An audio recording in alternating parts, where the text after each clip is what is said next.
कुछ समय बीत चुका था। भिखू ने अपने पिता की विरासत को संभाल लिया था और अब वह गुप्त धरोहरों और खजानों की सुरक्षा करने वाला बन गया था।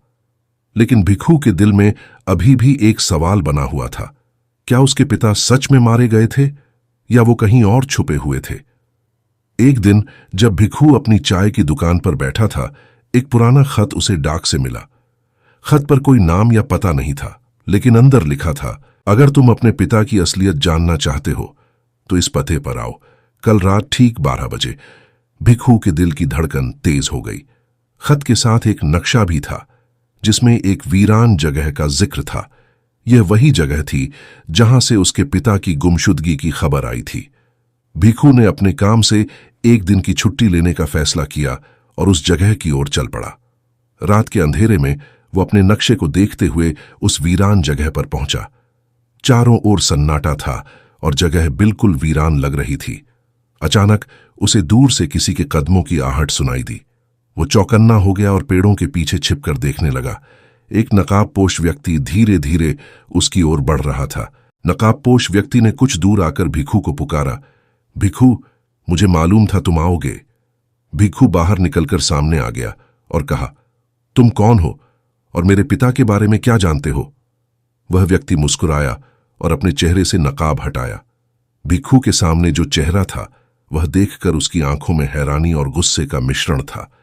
यह वही बूढ़ा आदमी था जिसने पहले उसे उसके पिता के बारे में बताया था। मैं तुम्हारे पिता का सबसे पुराना साथी हूं, वह आदमी बोला। जब तुम्हारे पिता ने खजाने को छुपाया तो उन्होंने मुझे यह जिम्मेदारी दी कि अगर कुछ भी गलत हो तो मैं तुम्हें तैयार कर सकूं।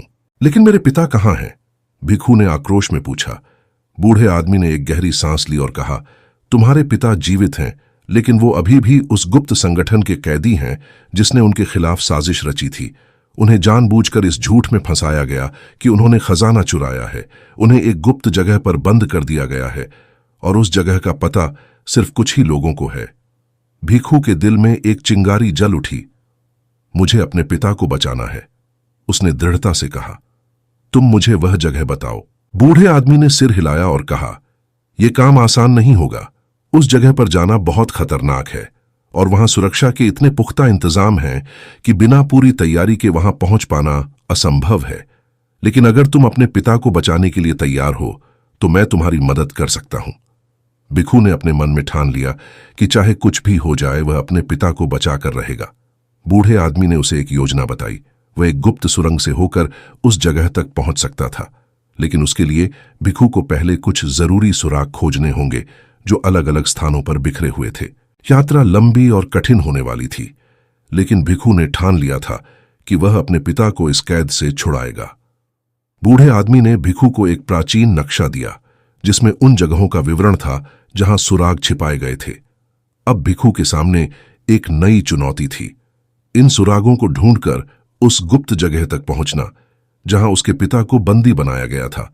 उसने अपनी यात्रा की शुरुआत की और यह सफर सिर्फ अपने पिता को बचाने का नहीं था, बल्कि खुद की पहचान और अपनी विरासत को समझने का भी था। रास्ते में भिखू को कई खतरों और दुश्मनों का सामना करना पड़ा जो उस गुप्त संगठन के सदस्य थे। उन्होंने हर बार भिखू को रोकने की कोशिश की, लेकिन उसकी हिम्मत और चतुराई ने हर बार उसे बचाया। हर सुराग के साथ भिखू अपने पिता के करीब पहुंच रहा था और हर कदम के साथ वह खुद को और मजबूत महसूस कर रहा था। लेकिन आखिरी सुराग उसे ऐसी जगह ले गया जहां एक भयानक सच्चाई उसका इंतजार कर रही थी। एक ऐसी सच्चाई जिसने उसके पिता की गुमशुदगी और खजाने के पीछे के पूरे षड्यंत्र को उजागर किया। आखिर ऐसी क्या सच्चाई है? जानने के लिए बने रहे कहानी के साथ। चैनल को सब्सक्राइब करें और वीडियो को लाइक करें अगले पार्ट के लिए।